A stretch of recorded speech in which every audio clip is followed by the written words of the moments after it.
You show me somebody who's a lousy teammate, I'll show you somebody who's going to be a lousy husband. Yeah, You know, it's true. and all of that factors in, right? Absolutely. But even if I'm a bad teammate in the beginning, you know, if I will say, you know what, man, I got some stuff I need to get fixed. I got some areas I need to grow in, and I'll be accountable to somebody to grow me, you know, to develop me, then, you know, we can turn it around.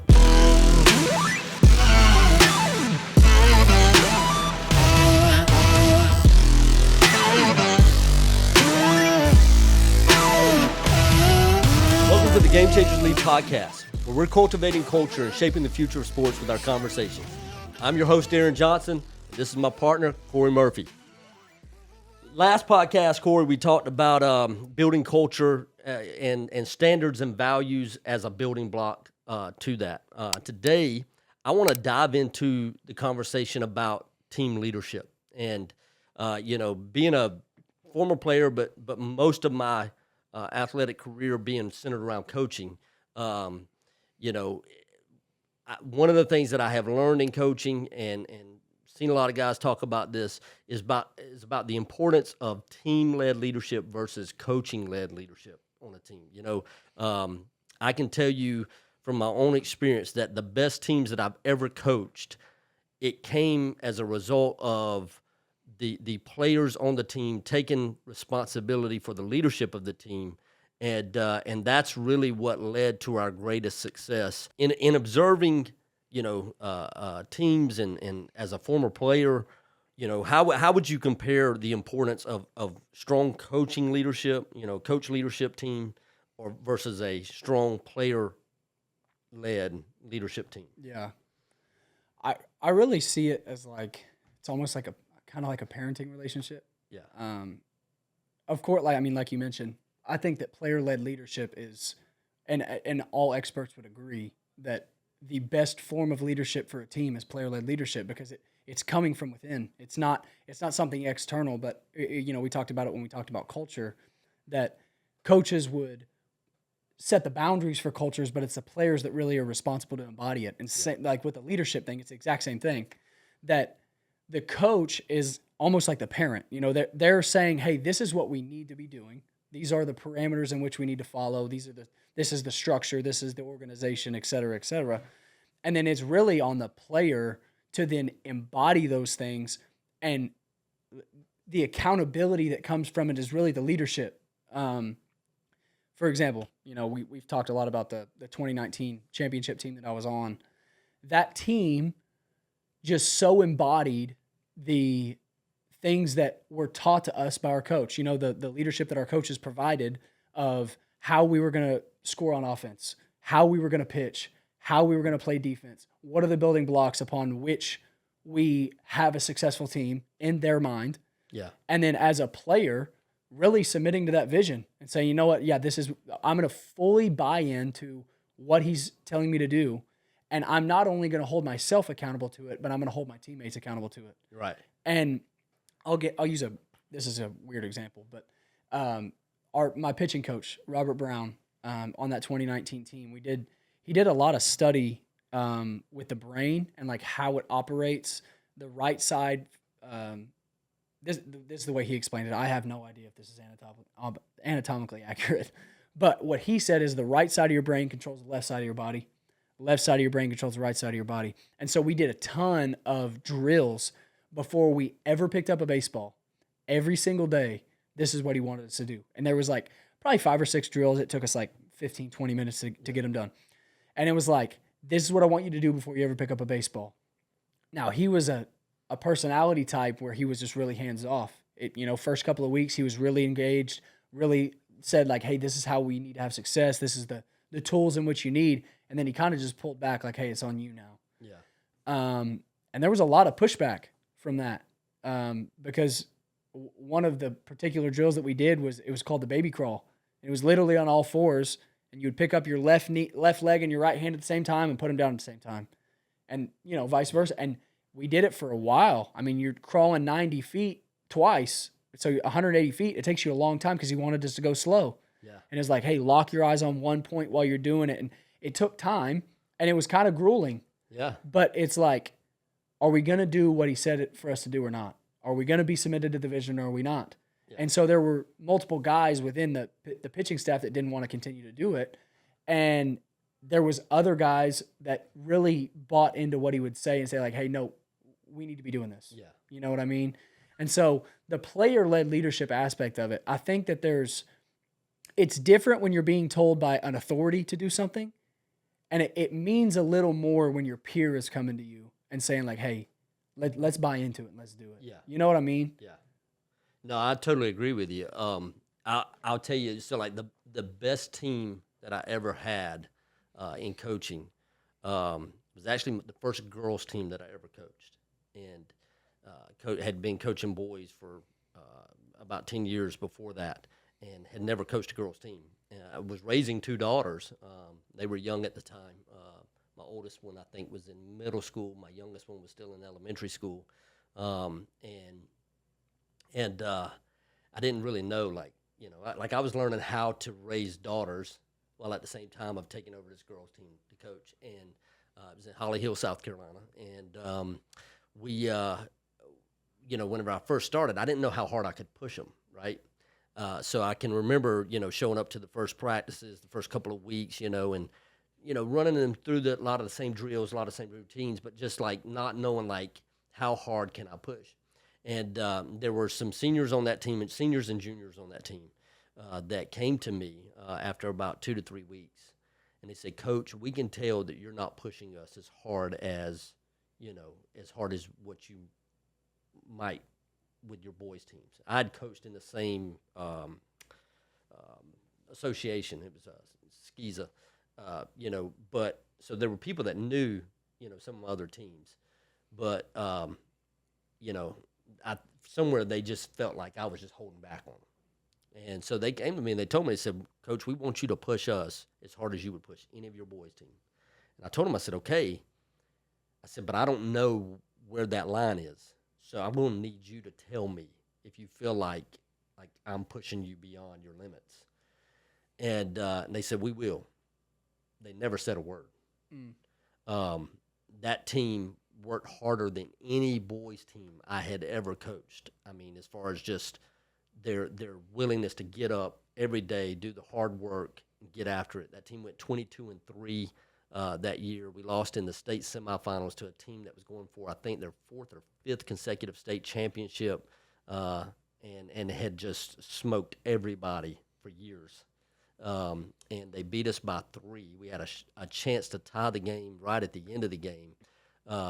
They beat us by 3 points. They went on to the state championship and beat the team from our conference that we had beat the last time we had played them. And so, but that team, man, just the players, like I never had to deal with stuff in the locker room. Yeah. They dealt with it. I never had to deal with, I never had to really get after the, players on a team, particularly like, your second string, some of those kids that aren't getting as much playing time, but you need them to continue to push hard, develop, and grow, and you need them to push your starters. I never had to say a word to anybody on the roster. They handled it, And as a result of that team, we graduated 3 seniors, and the next year we made it back to the state semifinals after graduating 3 seniors and losing 4 of my top 6 players, because the girls that were coming up after them that didn't play as much that first year, they had an example set for them in a work ethic. We weren't quite as good in the beginning of the season, but by the end of the season, that team was clicking. And it was because of the example that was set for them. It was because the team leadership from those other players. And so, I think that there's something, to this. I've been reading this book by Sam Walker, The Captain Class. It's just a book on leadership, but what he does is he takes the example of the greatest franchises in sports history. Okay. Yeah. Now, I disagree with him on one because he does not have Jordan's Bulls in here. Okay? But he don't have LeBron's teams in here either. But yeah, just saying. But he, one of the things that he points out is about how the captains on those teams, they were such phenomenal leaders, that was the winning recipe. Like that was what set those franchises apart from any other professional franchises that there were. And you see this even with a guy like Bill Russell, who at one time was a player coach. He played and coached the same team, the same season. And they were a playoff team. Like as a coach and a player, his teammates respected him so much that they would follow him as a coach, whenever he was determining his own playing time, and he was determining their playing time and the impact that they could have on the game. And so phenomenal read on leadership in general, but using sports as the example for how you build a great franchise, and he uses this basically talking about how you build a great business and anything else that you do, that it's the leadership within the team itself that makes the difference, And so when we're talking about building culture, there's a part of that we need to understand, that you will never build a championship culture unless you build a pipeline of leadership development for your players. Absolutely. To where they can be the voice of the coaches in the locker room, on the floor, on the field, to help guide that team to those programs to the success that you're striving for. So in this concept of culture, talk to me about, with that, how player-led leadership impacts program culture. What have you seen throughout your career, and what would you say? I'd love to hear your feedback. I'm developing some things myself right now. It's a big part of the curriculum that we're doing for Game Changers Lead, where we talk about the leadership traits, the qualities of team leaders. What have you seen in your playing career, and how do you view that component of it? Really, obviously within the framework of practices and within the framework of game days, but also, outside of that, just the leadership development component for the student athlete to become a leader of the team, and holding teammates to that standard, that coaches are setting. Yeah, I think if you're asking what I think you're asking, of like how a player really becomes a leader amongst a team. It's one of the most complicated, interesting dynamics of really anything that I've ever been a part of. Because this has been my experience of every single team I've ever been on. Nobody's following when you all meet in the locker room on day one. I'll use college for example. I've never met any of these guys before. I have no idea who these people are, and we all get into a room, and it's like, hey, this is our team, this is our pitching staff, these are our hitters, these are our shortstops, et cetera, et cetera. Day one, when I walked into JUCO, our coach told us who the captain was. I don't give two craps about who you say the captain is. That's right. I want to see you work. Yeah. So as a player, it all starts with, what do I see you doing? Am I seeing you? I think I really do. I think it's discerned among the team, because I can point back to every single one of my teams that I've been a part of in college specifically and say, that was the leader of that team. That was the leader of that team. That was it. It's not even a question in my mind. Mm-hmm. That I'll use the 2019 team, for example. Our first baseman, Grant Ferris, our shortstop, Zach Mann. No questions asked. They were the leaders of the hitters and the fielders. Pitching staff, Brock Noten, who was our closer, who ended up breaking the national record for saves that year. He was really like the leader of our staff. Why was that? Well, it didn't even necessarily directly relate to performance. Yeah. Now, granted, Brock, again, set the national record for saves that year. Sure. But you could argue that a couple of the starters that we had that year, Jackson Simonsgard, unbelievable year. I ended up breaking the wins record for Rogers State that year. I had a great year. But Brock Noten was the leader of the staff because, one, he had been there and he had been in the program. It was his 5th year in the program. Yeah. But it was the work that everybody saw him do day in, day out, no questions asked. I'm showing up. I'm doing what I need to do. And I'm not even just doing what I need to do. I'm doing things extra that I don't have to do, but I want to do because I want to be the best. Yeah. And it's like you see that in somebody, and it rises a competition, and I think there's a healthy level of competition amongst absolutely. the team. You have to have it. You have to. And so it's saying it's exactly what you said about culture. It's what happens to you when you're in it. Yeah. I'm a part of a culture where somebody who's been here, as established in the program, is doing all of the things that they need to be doing, plus more to be the best that they can be. That draws something out of me. I want to be the best that I can be. What can I do to continue to get better? And it cultivates this culture of like, hey, let's be the absolute best we can be. Right. Now, where that culture can get divisive, which I've also seen on teams that I've been a part of, my freshman year of junior college would be a phenomenal example of that. You have somebody who steps up and tries to really be a leader, and they're doing the things they need to do. They're going above and beyond. They're demonized as well, you're just trying to be a coach's pet. Yeah.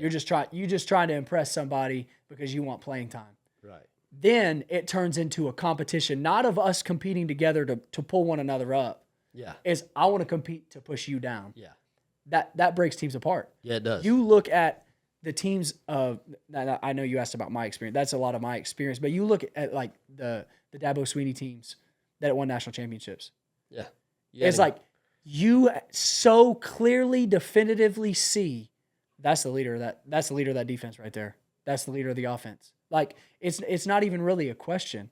And it's like you see the guys pull around one guy, maybe two, and say like, this is the things we want to emulate. They embody what it means to be a student athlete. Yeah. They embody the character. They embody personal development. They embody hard work ethic. Like they are the heartbeat of your culture.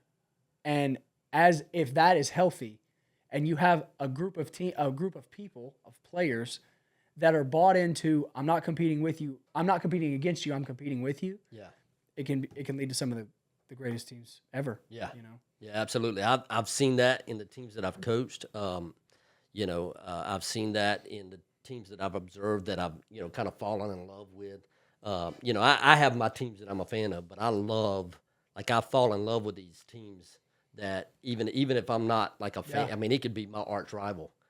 But if I see, a team that's got great leadership, got great character, has a great culture, I fall in love with that just by the nature of it, of what I do. Basically what you're saying is that the best teams are not all, or the best leaders are not the ones who've been given the title of captain. Absolutely. That's got to be earned. We've all seen this. I've seen this before. I've made the mistake where I've come into a program where I didn't know quite who everybody was yet in the beginning, and been too quick to name a captain. And you name somebody, and then you realize, they don't have the character I thought they had. Yeah. And you see how that can become divisive, and then you have to pull that title from them and say, I can't celebrate that. I can't recognize that as where we're trying to go, and give that title to somebody else who you've seen earn it. And you're having to overcome some of that stuff. And you see that that happens sometimes. One thing I've learned as I got more experience as a coach was to be patient, to let those qualities be observed, and then recognize that, because we talk about this. Glenn talks about this from our church. One of the things he talks about is like, by the time I appoint somebody into a place of leadership, like everybody in the church should be able to say, "Oh yeah, we recognize that." Like that, what have you been waiting for? Like that, we've seen that. And that's just a tremendous leadership lesson across all arenas of life, 100%. right? Let it be observed. Let those individuals set themselves apart, and then recognize them. Then the title comes. Then you're the team captain. Yeah. All of that's so important. I remember this past year with the team that I was helping here at Claremore. We had a young man that statistically, if you were to look at him at the end of the year, statistically he was not one of our top 6 or 7 players. Statistically, but he played through a major knee injury that he had to wait till after the season to have surgery on. It was either go ahead and have the surgery, lose your season, your senior year, or else, delay the surgery and play through it. Had a torn labrum, in his shoulder, played in a shoulder harness, a knee harness, knee brace, all of that all year long, never complained. Did every drill he could possibly do with every amount of pain that he was going through, to endure it. And the same thing on a game day. And I remember we're playing this game and we're shorthanded. We got some guys out that were sick, injuries. We're on the road, and he did not come out of the game. Played every minute of the game on a bum knee and a bum shoulder in pain the whole game. And I remember seeing him sitting in the locker room, and I told the team, I'd been waiting, myself just to kind of see, who's really going to step up and be the leader of this team. And it was not the kid that, had the most points. It was that kid who gutted it out, endured the pain to be there for his teammates, and I'm watching him sit in that locker room with tears in his eyes because of the pain that he was in and his frustration because we almost mounted a great comeback after getting down big, but we ended up falling just short in the end, and just seeing the pain, and I looked at the team, I said, that's your leader, I don't care about what your time. I don't care if you're the first one to go out and shake hands with the ref. That's the leader of your team right there, And so, that player-led leadership component is so important to building culture and setting the example for everybody else that's going to come through the program, as you go. And one of the mistakes that I see a lot of athletic directors make, I see a lot of coaches make, is that, they either give that title to people who, maybe is the most talented but doesn't always have the best character. Yeah. Or maybe it's because of who their parents are, because their parents donate a lot of money or whatever it may be. And I'm telling you, those are culture killers. Yeah. Whenever you do stuff like that, when you make your decision based off of anything other than character, work ethic, coachability, and to where there's credibility in the one who's holding their teammates accountable. Yeah. If you make that decision based off of anything other than that, you have failed your program. Yeah. You are destroying the culture of your team, and it's ultimately going to lead to a lot of frustration, disappointment. Absolutely. And not just for you as a coach, because you're not going to win a lot, but it's going to lead to frustration to those within the team, and you're going to have to overcome that. Yeah. And so you've seen that. And you've seen the flip side of it, where you can have the success, and experience all of that, all that comes with that. Yeah. I think that one of the biggest pieces of being a coach, I think one of the greatest responsibilities of being a coach is when you appoint that leader, because I do think it takes time. I don't think any coaching philosophy that out the gate says that's your leader. To me, that's not right. Yeah. I think that's a culture killer. It is. No matter what. I've made the mistake myself. Even if it's a senior that's been there. Yeah. He needs to prove himself among the new team. Yes. And the team needs to see it. I think one of the greatest responsibilities of a coach is leading up to that moment where you appoint the captain. Even if you don't do it. Because there's been a lot of teams that I've been a part of that you don't appoint the captain. Yeah.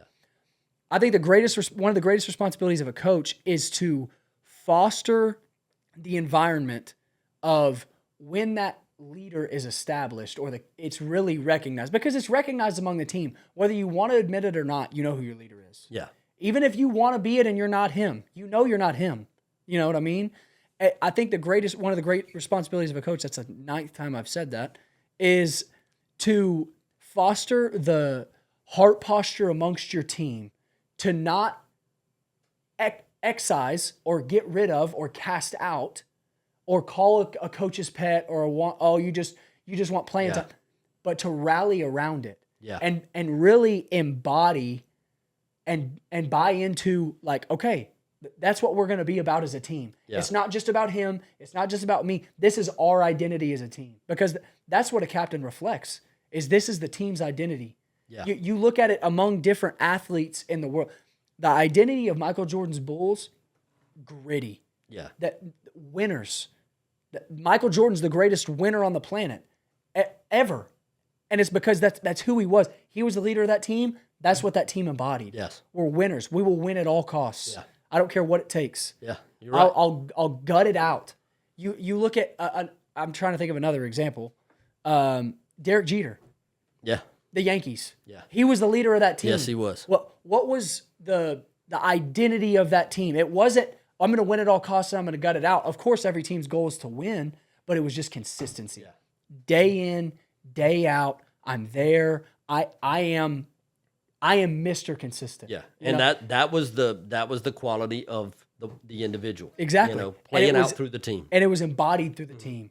And that's what I think makes great teams is when we're not casting out, but we're saying that's our team identity. And I think it changes year to year because you have new guys. Absolutely.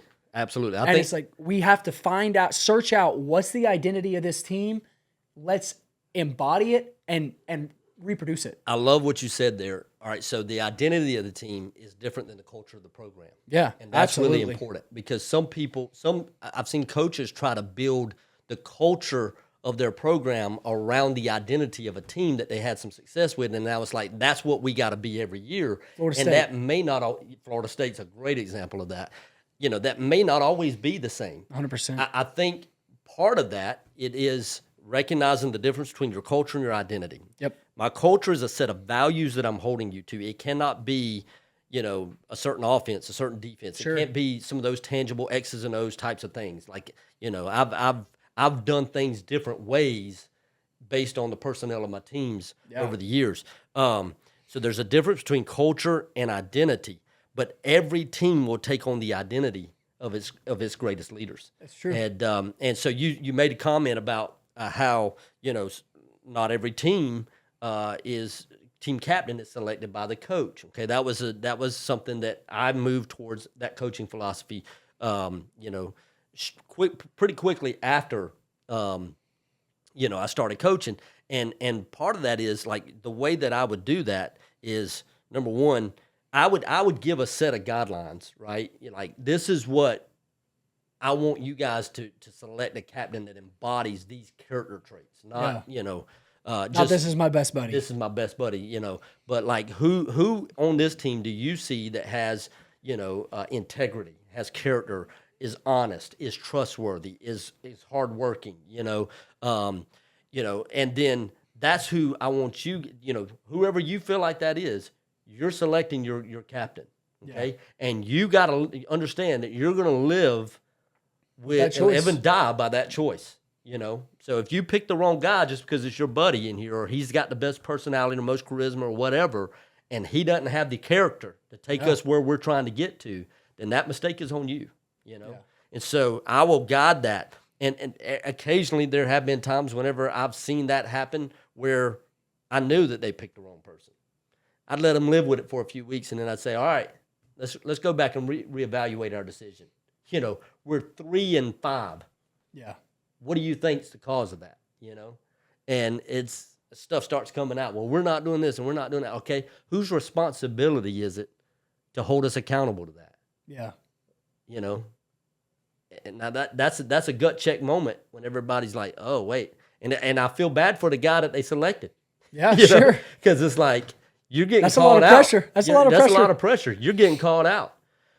But what I've seen whenever that's happened is it's a wake-up call for that guy. Sure. You know, and of course you have those, as a coach, you try to have those heart-to-heart conversations. You let them know, like, I love you. This isn't based on your performance. I'm going to love you no matter what you do. You can I absolutely screw up here, and I'm still going to love you. But you still got some growth that's needed to take place in your life for you to be the leader of this team. Yeah. And you had an opportunity. Your teammates gave you an opportunity, and you didn't seize it. What are you going to do to be ready for the next opportunity that comes? You know, and we make those adjustments as we go. But you know, you referenced that. How many of the teams that you were on were player selected captains and coach selected captains? The first year when I got to junior college, it was a player selected captain who was 100% not the captain of that team, and we did terrible all year long.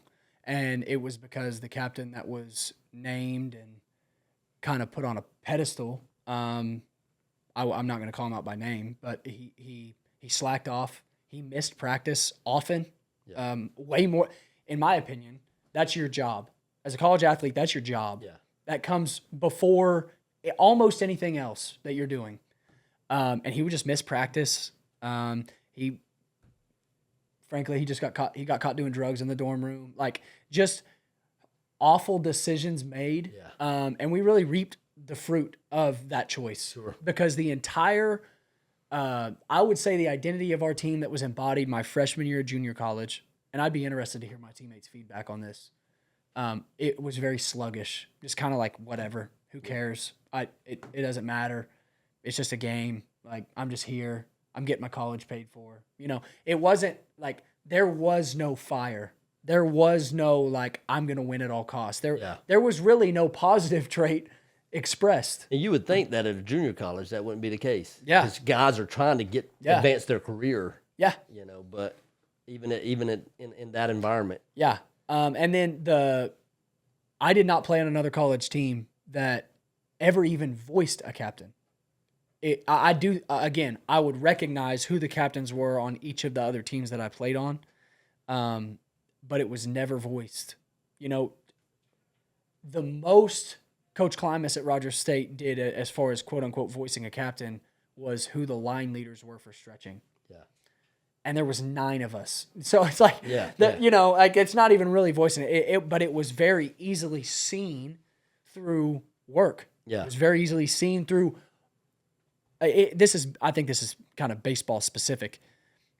If you looked at our pitching staff and overall as a whole, now obviously you have 10, 12 different guys on staff, all of them different pitchers. You got starters, you got relievers, you got closers, and you have setup guys.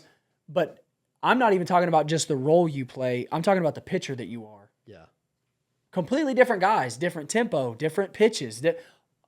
But there was a heartbeat behind all of us. Like my junior year when we won that tournament, when we won the conference championship, the heartbeat was exactly what I mentioned about Brock earlier in the podcast. It was gutty. It was gritty. It was, I'm going to go the extra mile. I'm going to do the extra thing. I'm going to make sure I do the little things right. It was fundamentally sound. It was solid. Like that was the heartbeat of our team. And I couldn't say that for the 2020 or 2021 team. It was different because it was a different leader. It was a different identity. And it's like, I look back on those teams and it's just so clear and definitive of this is who the leader is. And I love what you said about the players appointing a captain. The reason why I love it so much is because that fosters the culture of what I was talking about earlier. Yeah. Of like, if I'm appointing you as my captain, I want to come alongside. I'm not gonna ostracize you. Right. No way, because I picked you. Yeah. Like, I need you to succeed. I need you to continue to grow in character and develop and be great, because I want to be great as a team. Like, it gives me buy-in. I think that's fantastic. Yeah, I think that it's, you know, there's different ways. I mean, obviously there's different guys who do it different ways, but I have just found where that's a successful way to do it for me. Yeah. You know, and you know, there's a lot of models that operate that way. Yeah. You know, even at the college and professional level. Yeah. You look at Nick Saban's teams. Yeah. Right. And you mentioned this, the identity of the team and the culture. The identity changes and the culture doesn't. That's right. Nick Saban's the greatest college football coach to ever live. I'll debate that with anybody. I can agree with that. Yeah. He's the greatest college football coach to ever do it. And you look at all of the turnover he had, not just with players, but with coaches. We're talking about Alabama when he got there running the I formation. Yeah. And now the offense they're running, it evolved. Spread. It changed. It's full-on spread. He was very critical of the spread offense in the beginning, you know, because of what it did to defenses.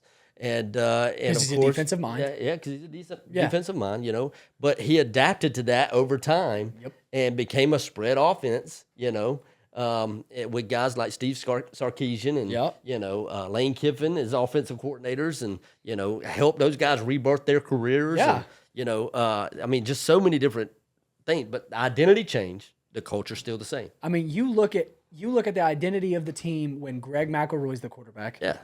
And then when Jalen Milroe's the quarterback, like completely different team. You can't even compare the two as far as like how they function. But it's like the culture's consistent. Yeah, the culture's there. Yeah, yeah, and that's one of the things that, you know, I think that you know, same thing you're seeing at Clemson, same thing you're seeing at OU. You know, Brent Venables is, you know, he's through the year that he had this year, we got to make some changes to our offense. You know, we didn't quite succeed. You know, we need to bring in some fresh mindset. We need to bring in some other players that fit a different skill set, maybe. You know, the identity changes, but the culture is still the same. Yeah. What has to be right between both to affect your identity as well as to affect the culture is who you're recognizing as leaders within the program. You know, because if you recognize the wrong guys and say that's who's leading us, I mean, they're going to lead you. Yeah. But you better be certain of where they're leading you to. You better know that they have the quality of character traits, you know. They're bought into the culture. That they're bought into the culture, which is a big part of that, bought into the culture, have the character to be able to be the voice of that coach on the floor, on the field, you know, in the locker room, whenever coaches walk out, you know. They've got to embody that. They've got to have that right makeup, because if you don't, you're going to experience a lot of heartache, and they're culture killers, and culture killers are program killers. You know? And you know, that's one of the things I love this quote by Dabo, and we'll kind of begin to wrap up with this. Dabo always talks about, and everybody knows I'm a Dabo fan, but Dabo talks about we're here to serve their hearts before we serve their talents. Yeah.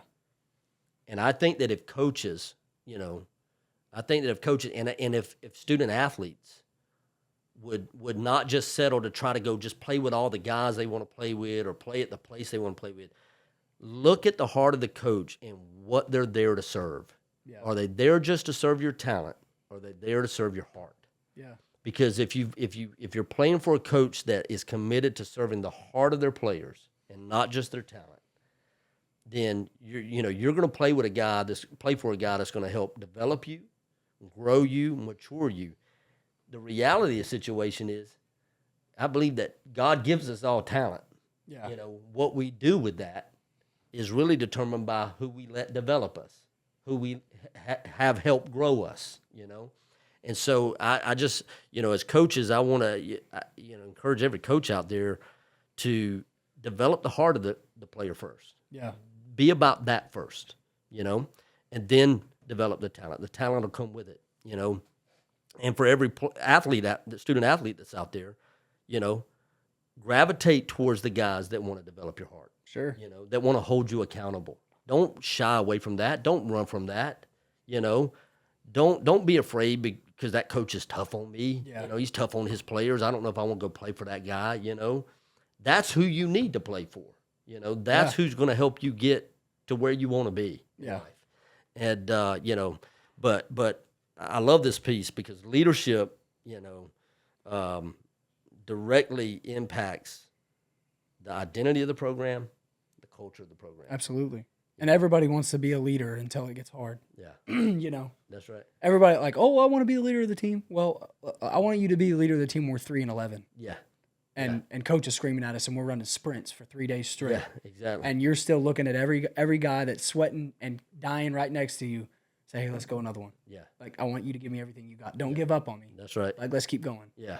Those are the leaders that are gonna set a solid identity, that are gonna help you build a dynasty. Yeah. Like that leave a mark on your program forever. Yeah. Yeah. The ones that can stand in the face of the adversity and be like, we're never gonna quit. Yeah. Like I'm with you too. That's why I'll end on this, and I'll let you wrap it up. But to me, that's why player-led leadership is more important than coach-led leadership. Yeah. Because I'm bleeding right next to you. Yeah. I'm in the fire with you. That's right. And it's like I'm going through it. I want you to go through it with me. Let's give it everything we got. Yeah. Because if we give it everything we got, then on the other side, our character is going to be better. That might not be the focus in the moment. You know, the focus in the moment might be like, let's just give it all we got because I want to win this game. Yeah, that's short-sighted, but yeah. But in the long term, it's like my character's developed. Yeah. You know, I look back on my life and the character trait. That's why I'm so passionate about youth sports. Yeah. Yes. Like, I can't wait to get my sons in youth sports because I look back on my life and so much of the character and like the things that I carry now as an individual, as a father and as a husband. It's like, man, I learned that when I was 8 years old. Sports is a microcosm of life. Yeah. I mean, it just is, you know, and so You're right. I mean, that's where we're, at least one area, where we're developed. I don't know that I've ever found an arena of life that that you can get plugged into and involved in outside of like team sports. That can develop that the way that it can. Yeah. Because you've got to be held accountable. You've got to be willing to fall in line with a certain with authority and be held to a certain standard and responsibility. You got to learn to be a good teammate. Yeah. You show me somebody who's a lousy teammate, I'll show you somebody who's going to be a lousy husband. Yeah. It's true. And and so all of that factors in, right? Absolutely. But even if I'm a bad teammate in the beginning, if I will say, you know what, man, I got some stuff I need to get fixed. I got some areas I need to grow in, and I'll be accountable to somebody to grow me, to develop me. Then we can turn it around. And to me, I've seen guys do that. That's why culture's so important. Yeah. Because culture can change somebody's life. Yeah. It can literally change somebody's life. Like you talking about coaches forming the hearts of kids rather than their talents. Yeah. It's like what I think that is easy to forget is when you get a culture set and established and it's healthy and it's positive and it's good. Clemson, Dabo, Nick Saban. You look at all these great cultures. Oh, we praise them for winning because we're sports fans. That's great. But like, look at the people they've created. Yeah. Yeah. You don't hear the stories on College Game Day of the kid that came in and was the horrible teammate and he hated doing sprints and he slacked off and cheated every chance he got. And now he's a senior and he's the captain and he's the one that's telling the guy next to him, hey, let's give it everything we got. Yeah. Like transforming people's lives. Yeah. Great culture transforms kids' lives. It does. And that's why it's important. And so we're going to end on that. I can't think of a better place to end. Hey, guys, thank you for checking in with us and being a part of this, being a part of the conversation. We love having these conversations. We're going to continue to have those conversations. We're going to be bringing some guests on soon to be a part of this and just continue to advance this conversation as we focus on shaping the future of sports through conversations about culture, about character, about development. We're going to bring in some guys that are, other former athletes, coaches, strength and conditioning guys. I mean, we're going to be bringing in a lot of resources to carry this conversation forward, and we look forward to having you as a part of that audience.